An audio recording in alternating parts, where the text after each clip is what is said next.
Bom, estamos aqui com Guan Huang, diretor do Absent Mind, filme que está em exibição no site dos Trens Encontros em fevereiro de 2026.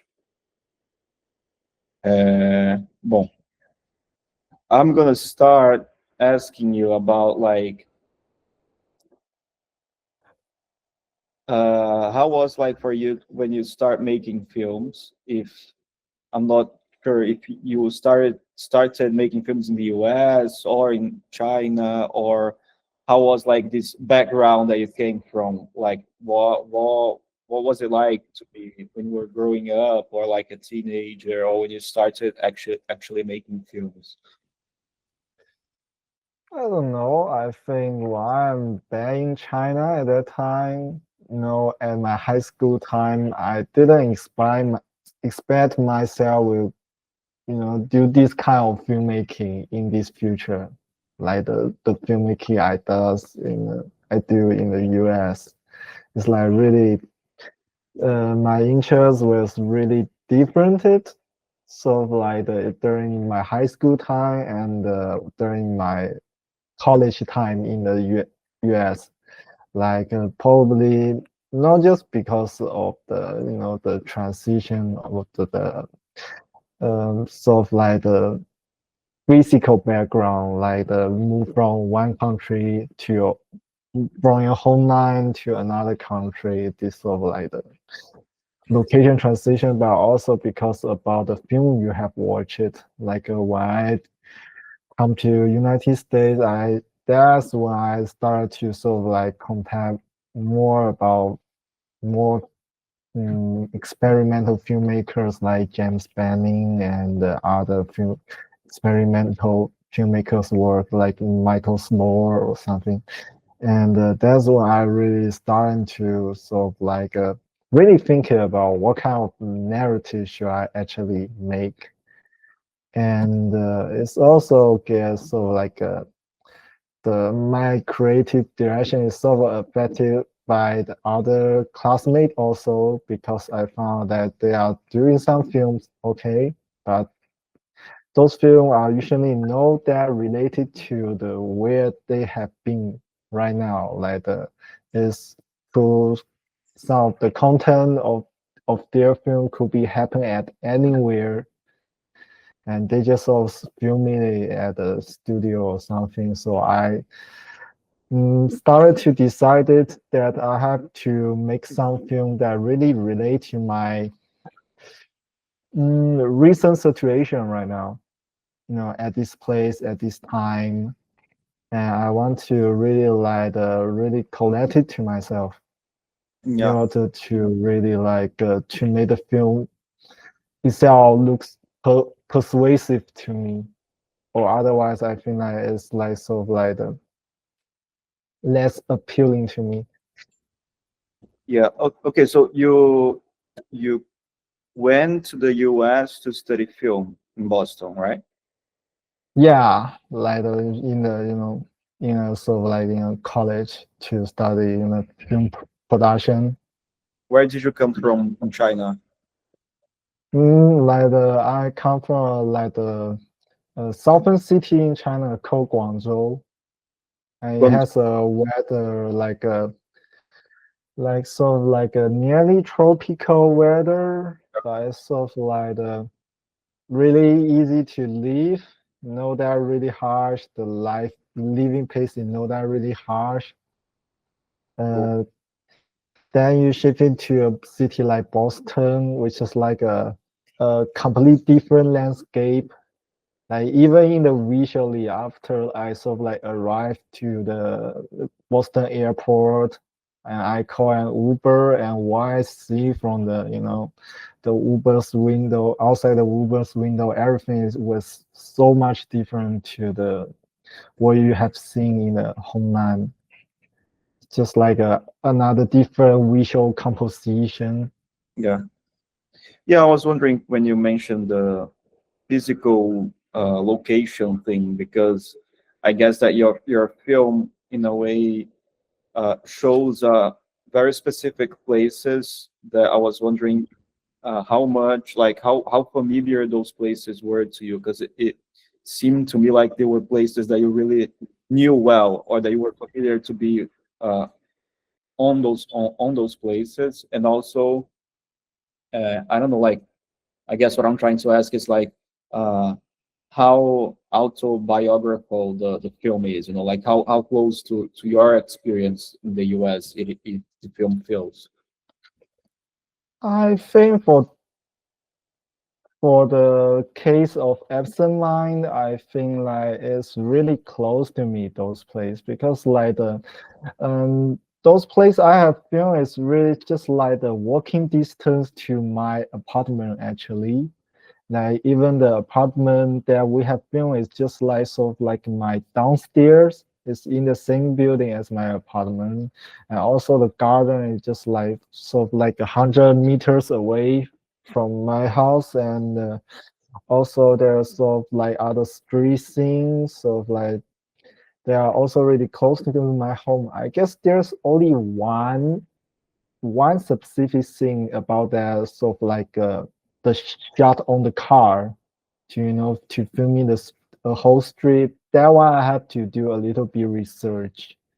I sort of like looking at the those Boston street recording to sort of like figure out which row is the longest. Yeah, I was wondering, like, when I was watching the film, I was kind of fascinated for those images, because I had the feeling that you were showing me specific things about that place that it really made me curious about that. And I think that might be because of, like, you're not being a local person, so you probably can, your look, your perspective can spot some things that maybe someone that always lived in Boston wouldn't point out, you know, like you, I think you're filming some specific things that are really beautiful. And that made Yeah, me wonder if, like, you went away from the US for good, or you plan to go back, or how do you see your next films? Do you plan to shoot on the US or in China? I think like I have to sort of like uh so like accept the situation now I have at China because like in China the filming situation is like completely different to US. I actually have like filming a short film which is kind of like have a similar style to the the absent mind, but it's just like the filming gets a little bit difficult because not just like the visual of the street scene become completely different, but also the negotiation when you go into filming in a restaurant, and also to work with the crew, the local crew here is also like something that I have to adapt. So I just like I'm now trying to deal with these difficulties and starting to figure out a way like a more suitable low budget filmmaking way for me to sort of like to working on because like the one of the main difference is like in the United States you got a film equipment from your school or your college, but at here, everything have to be rented, even the filming location itself. So it's like I have to sort of like basically it's like the practical factor that really affects you, after you if you wanted to make your last film at China. So I think that's it. So are you planning to go back to the US? Not because actually I don't really like US for the living experience, it doesn't like a suitable living places. But for the filming, it got some really nice place or the nice motivation for you to filming at there. But you don't want to living at there and endure such a high rent price and high living cost. Yeah, and also it's probably not the best moment to be an immigrant there, I guess. Yeah, because when I live at there, the Trump is already sort of like it's not in his time, It is with the time of Joe Biden, but now he's back. Yeah, I was wondering also, your the absent mind, your film. It kind of I know that you've mentioned in our little interview written, the one that's on the website, but I was wondering what kind of filmmakers or films shaped Absent Mind besides James Benning and the other guy that you mentioned in the interview, Yeah, the Vadim. but Dean, yeah. I was Beside that, Yeah, I was thinking a lot when I was watching about Hong Sang-soo, for example. I'm not sure if yeah. Yeah, Hong Sang is another main influences, I think. Cause like I studied a lot from his the dialogue scenes in his film because like he's got a way by just like the positioning the each character position in the script scene, he can make a really interesting and fully interactive mise en scene yeah, through his film. So there is actually story like why just like there's like the scene at the dining table where people gather together, the friends gather together and eating fried chicken scene. I was sort of like booking fried chicken for the whole like a case member and also for the crew member. And meanwhile, waiting for the chicken, I was like watching one of the Hong Sang-soo film just for a quick watch, watching some reel of it just to have a take a look at it and the study of it, give a quick study of it, and then I start sort of like after that I feel much confident to sort of like to curate on the dining table scene. Yeah. and any other filmmakers specific that like were with you while you're doing the film, like you were watching or studying or Mm, I think there's one kind of film that's really like as the main influences, which is like the mumblecore films. yeah, Already love like mumblecore films when I was high school because like I'm not really capable to sort of like express something really clearly, and there's always some like stumbles in my expression. I think that when I watch a manga code film, I feel like, oh yeah, that's how I express thing in the daily life. You cannot really like because in the most of the film, the characters speak out something as they are really confident and they already, think about, oh, I have to say these sentences, then these sentences, and then these sentences, really confirm and there's no anything like improvisation or anything, any hesitation yeah, during his voice. I feel like so that's just not normal at all. It's just like it's not natural. So I feel like for mumblecore, I start finally find something that is really truly related to my life during my watching experience of films. And I always trying to sort of like replicate these sort of feelings in my film to sort of like where the character is sort of like seeking for something expression, but they are not really clear about what they have to expression to other. They are sort of like seeking while expressing. It's something like a happen at the same time, whether like what you have expressed is already be clearly because it's already scripted, So cool. that's what I'm thinking about sort of like the character motivation also in this film. Because it doesn't have a really clear motivation during whole the film. There's no actually clear narrative, and all the characters sort of like seeking for what they want during the film. And when you were talking about mumblecore, I was wondering, how was it in Guangzhou, like when you were in high school, or for example, like how was the film scene? You know, like did you guys get to see a lot of films like in the theaters, or there was like a cinephile scene in Guangzhou, or people making films? Like how was it? I at my high school time, I don't think like the Guangzhou had a really strong cinephilia scene.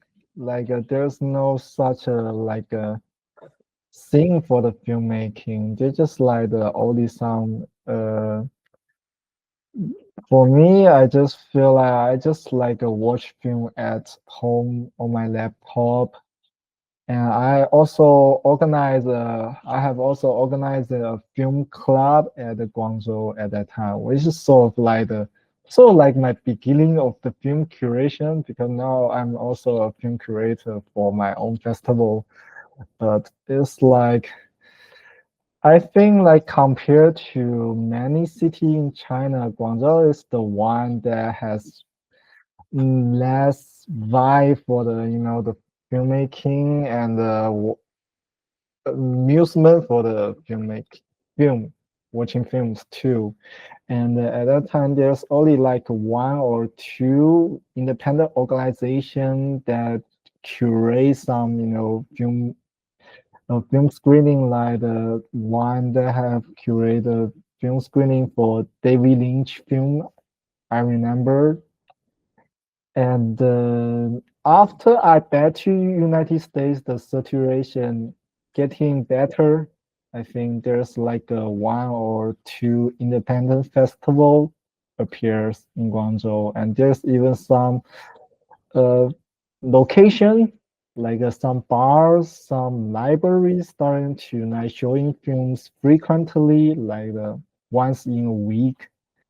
Then until like when I come back to Guangzhou, where some club of screening film club already shut down or due to some unreasonable reason.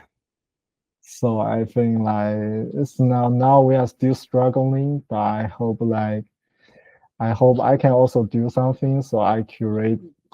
I have sort of like the building my own festival with my friend and starting to build our own community right now. So Oh, yeah, I hope it helps something. you're starting the festival this year? No, at the last year actually. Last year, and in Yeah, Guangzhou. yeah, and it's in Guangzhou. Yeah. What is it called? Uh, it's called Weekend Domain. Weekend Domain. Yeah, Weekend Domain because like I wanted to curate a festival only for the weekend. Like it's only happen like 3 days at the weekend, and people gather, and I show the film which I would like to recommend to them, and they watch them and they discuss them. That's But the sort of like the beginning point. does it happen more than once a year? For the festival, no, because I wanted to become like a annual festival, but we are also considering to do daily screening, and we Oh, do some curated program with theme. oh, cool. Yeah, I think that's important. That's good to hear. Yeah. And how about like you mentioned that it isn't the easiest thing to shoot a film in China, but do you have any next projects in mind, or like ideas for a Yeah, new film or a script or something? yeah. I think I got lots of new ideas for the film. It's just like how to sort of like beginning to actually execute them. Sort of like because give you have to need a lot of sort of like the energy or sort of like the urgency, Yeah. especially the urgency to makes you frustrated. Like if you have to make this film, you have to make this film. After you feeling this urgency real strong, that's how you actually turn yourself up. and actually into the work in progress of the films. So I just like sort of like still seeking this urgency for myself.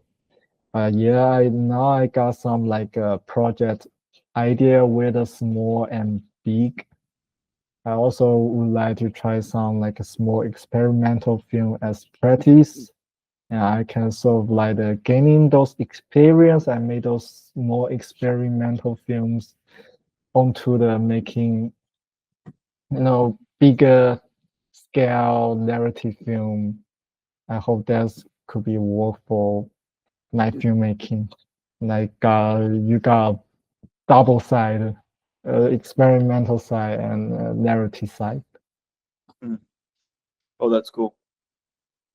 And I guess my last question, which you kind of answered a little bit, but I was wondering, like, that's a question that we usually make to the people, to the filmmakers we interview.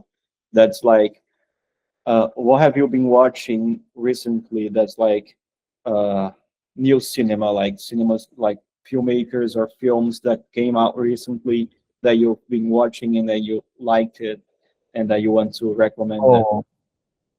Oh, actually, like I recently have contacted lots of filmmakers from the Brazilian experimental cinema scene. Like I have actually started to notice a lot about the art films from the Mostra Tirantes, Tira Tiradentes, Yeah, because yeah. I find their programmation are really is really interesting. So This I year? contact lots of yeah this year, and I contact lots of filmmakers there, and I have watched their films, and all of their films have sort of like a substantial quality that I cannot find on other countries' films. It's really like a raw. It's really like with a sort of like an uncertain energy, just like I think just like it's not something I can find from the films on that showing on the big film festival. It's more interesting and bring more surprises to me. And yeah, I'm still trying to dig in some more, but it's just like yeah, I find it's really interesting to me in my But recent watching experience. was there any particular film about like Tiradentes? I think like especially like the film. Let me see. I got a list over here. Let me see. I think I really enjoy Lendas da Noted, Lendas da Noite. know it, and Prequino Jungle,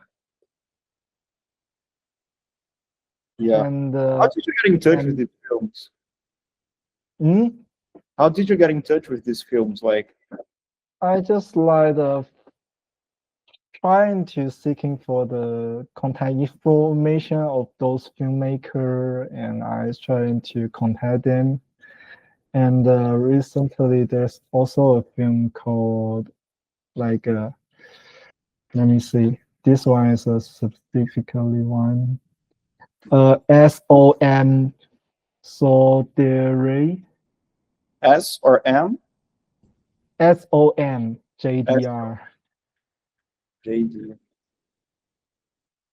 Yeah, because like for the we already for the film curatorial work, you have to sort of like seeking for films from anywhere at the worldwide. And I always found like the Brazil is a really interesting place which you can find dig some really interesting films. So Yeah. yeah, I'm really hopefully I would like to, move further on, contacting with the hope one day I can actually come to Brazil because it's already that I'll have here like Brazil is already uh, give free visa to the Chinese passport Yeah, already.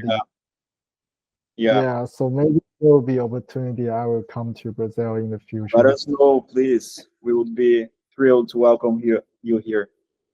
Yeah, thank you. Would like to meet some filmmaker, Brazil filmmakers, curator, producers, in person, actually, in reality. Well, I guess I can leave the invitation for our film festival that happens this September, like the actual film festival. Oh So, yeah, because we also started a festival last year, so we had the first edition last year, besides the website, and then this year we'll have probably in September our second edition. So yeah. We're seeking any opportunity to come to Brazil. yeah. Well, and thank you for Yeah, the conversation. I guess uh, thank you. it was a pleasure.